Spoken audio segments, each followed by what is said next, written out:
Hey home buyers, you've signed your contract. Great. You can picture how you'll make changes to the property. You want to change those blinds. You think the property needs a fresh lick of paint. Perhaps you want to renovate the bathroom or the kitchen or add a deck to the backyard. And you're keen to get tradies in to give you quotes. Can you access the property before settlement? My name is Irfan Ebrahim. I'm the principal at 180 Conveyancing. I help home buyers with the legal aspects of buying a property, also known as conveyancing.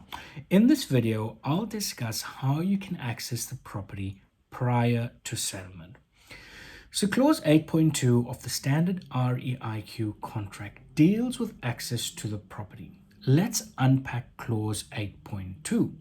Clause 8.2 gives a buyer the right to enter the property prior to settlement on reasonable notice for 4 specific reasons.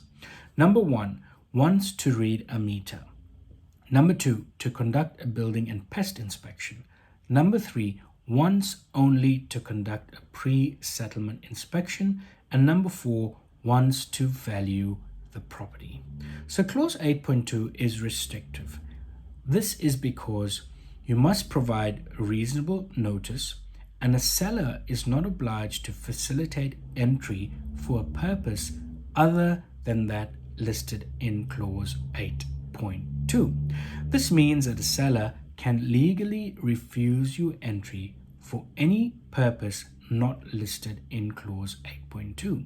So, how can you gain access to the property for a purpose not listed in clause 8.2? There are 2 ways that this can be done.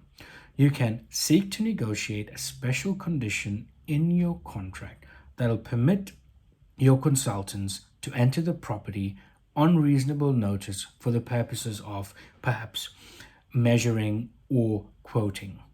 Or if you haven't negotiated a special condition in your contract that allows you access beyond the scope of clause 8.2, you will need to request access, and the seller must grant you that access. So it's by consent. So to conclude and to summarize, the standard REIQ contract provides a buyer access to the property for 4 specific reasons.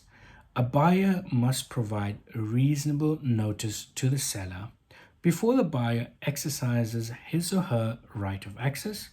The seller may legally refuse the buyer entry to the property if reason for entry is not one which is listed in clause 8.2. And if you want access for a reason not specified in clause 8.2, you must either seek to negotiate a special condition written into your contract, and that's obviously before you sign, or request access after you've signed. But remember, the seller is not obliged to grant you access. If you have any questions about the conveyancing process, please do reach out to us. Until the next video, see ya.